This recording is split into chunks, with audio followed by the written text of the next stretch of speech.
and recognize myself as I am. Like a person who is dreaming. And in his dream, he has got a terrible experience and lot of sadness, lot of fear, and lot of tragedy is happening in the dream. So somebody comes to his dream and tells him that you wake up, you will be free of all this trouble. But who is experiencing? I am experiencing this trouble. And who will be free of all this trouble? I will be free of all this trouble. But how come I, who is free of all trouble, is experiencing the trouble? Because of my false identity, because of the false personality which is created in the dream. Similarly, a jiva is a false personality created by thoughts, by emotions, by our identification. So realization or enlightenment is to recognize our real personality, that Atma. So the jiva will automatically get annihilated. For self-realization, is it compulsory to undergo all stages, childhood, youth, married, and old age, etc. of life? Can it be attained at any of these stages? Yes, self-realization can happen at any time. We are not born for the first time. It is like it's a long journey.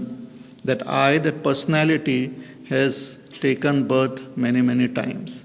And it's an evolution towards self-realization. It's like a dirty water is there and you start purifying it. It's a process that water is going through to become absolutely pure, free from all impurities. So if the water has become 50% pure, then you have to put forth less effort to make it further pure. But if it is more impure, then you have to put forth more effort. So as we move in our spiritual journey, we become more and more pure and we become pure means the mind and intellect becomes more and more pure, and we come towards the state of realization. So a person might have reached a very high stage in his past life and is born with little bit of impurity. So even in childhood, that person may realize. And we have so many cases. Even Bhagwan Shankaracharya ji, at the mere age of 8, he realized the truth. We have Bhagwan Ramana Maharshi. He did not go to any master and anyone. But when he was 16 years old, he got this experience, Nirvikalpa Samadhi, wherein he recognized his own self. We have Swami Vivekananda, we have so many other great masters who attain this state of realization at different period of their life. We have story in our scriptures about Shukdev ji and about another great Mahatma called Vamadev, who experienced the truth while they were in mother's womb. Shukdev ji experienced when he was in mother's womb and he was not ready to come out. Such stories are there, so one can realize the self at any time. It doesn't depend on the age of the body. It depends on the evolution of that jiva, how evolved that jiva is. So one need not wait for retirement to walk on this path, but one should start at an early age itself. Does the karma of one person affect another person? At times we pray for others' health, welfare, and on the other hand we curse others sometimes, etc. Here karma, prayer and curse is done by us and the result, benefit, loss, if so, goes to others for whom we prayed and cursed and all. Yes, all of us are connected to each other.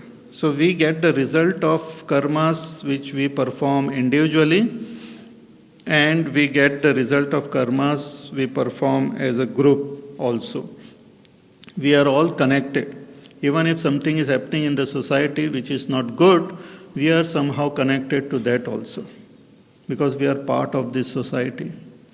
We are part of this country. So as a as a group, whatever karmas are being done, we are connected to that. So depending on how much of connection we have, if suppose something wrong is happening and I am encouraging it and I am acknowledging it, then my connection is more with it. But if I don't encourage or don't identify with it, then my connection is less. So one person's action affects everyone in this world. So similarly, not only our negative action, but our positive action also affects everyone. I sitting at one place, praying for the welfare of the whole world, it will affect everyone. And I sitting at one place and cursing everyone also will affect everyone. But in different degrees, depending on my own connection with the world.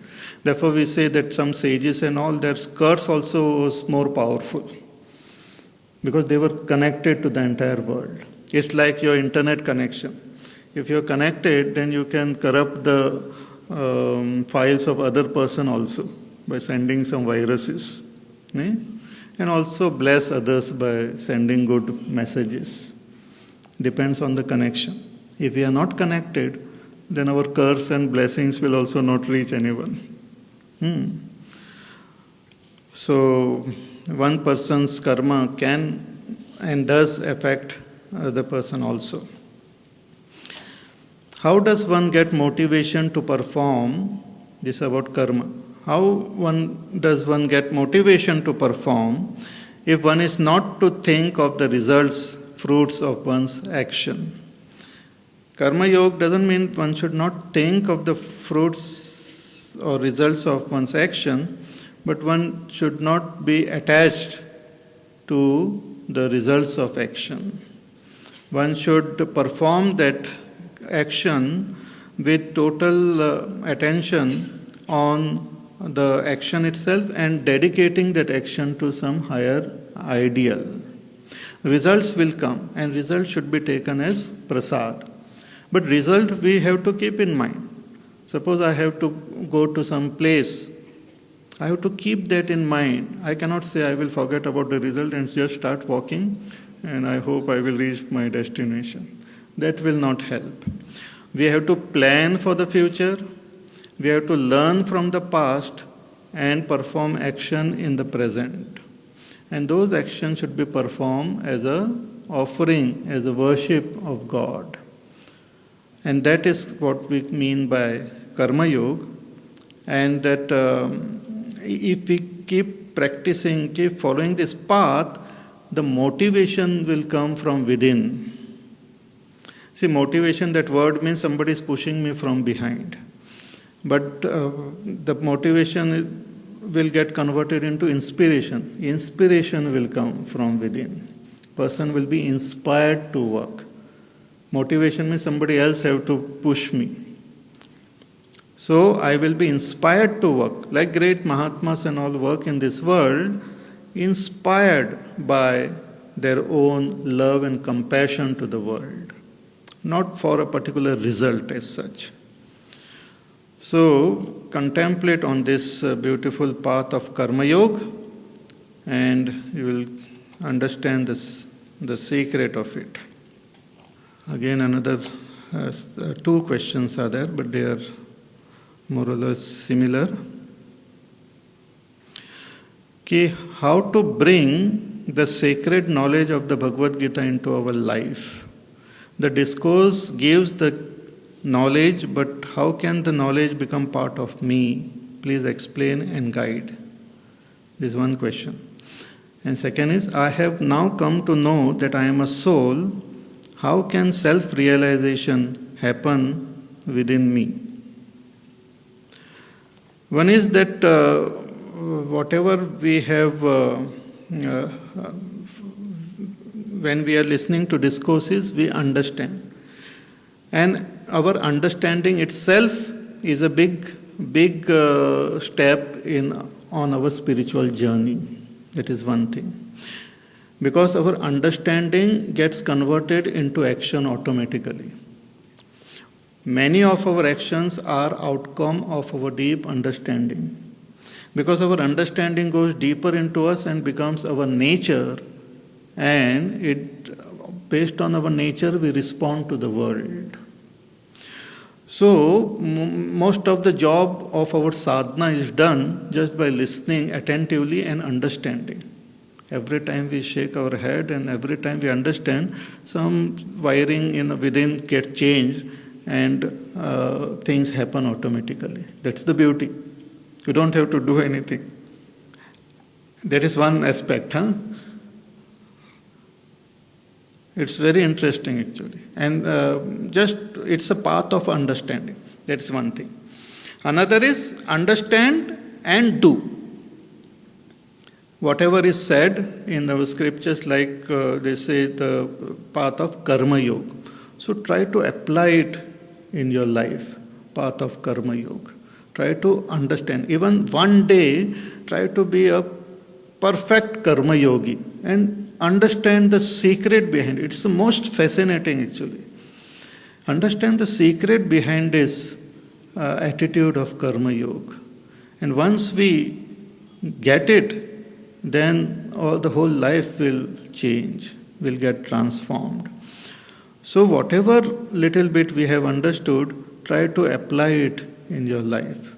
Experiment it in your life. Then the scriptures also talk about values. So those values we have to again understand and try to apply it wherever possible.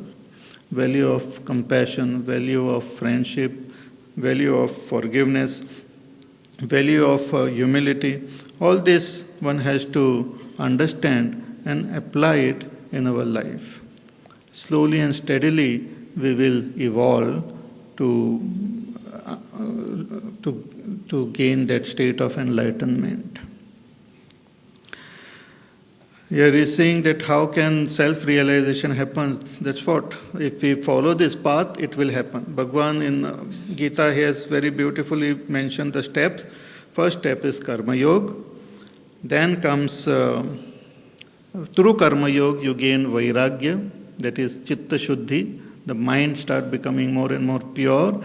The purity of mind gets expressed as vairagya. Vairagya means freedom from both attachment and detachment. Freedom from both intense likes and dislike. Or freedom from lot of our negative qualities like anger, jealousy, greed and all.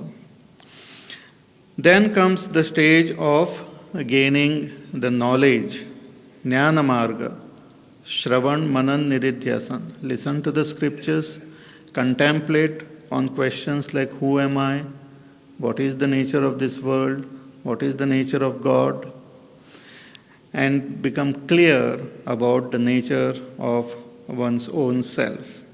Once that clarity comes, then comes the path of meditation. Through meditation, we go into a state called nirvikalpa samadhi, and in that state of nirvikalpa samadhi, we come to recognize ourself by ourself. So karma yoga, leading to purity of the mind, then comes knowledge, and then comes dhyana, which will take us to the state of realization. Without knowledge, if we meditate, it will not help. It will be just concentration. Concentration is not meditation. So knowledge is very important step, and that knowledge happens when the mind is sufficiently pure and has developed that jidnyasa, that thirst to know. And this happens when we follow the path of karma yoga, when we learn the art of living, when we learn the art of just going through our life in a most systematic way. When we learn, or in a different way to put, when we learn to bring our mind in the present moment. Karma yoga is a technique by which, by not getting attached to the result, you are in the present. By not going into our past, we have come in the present.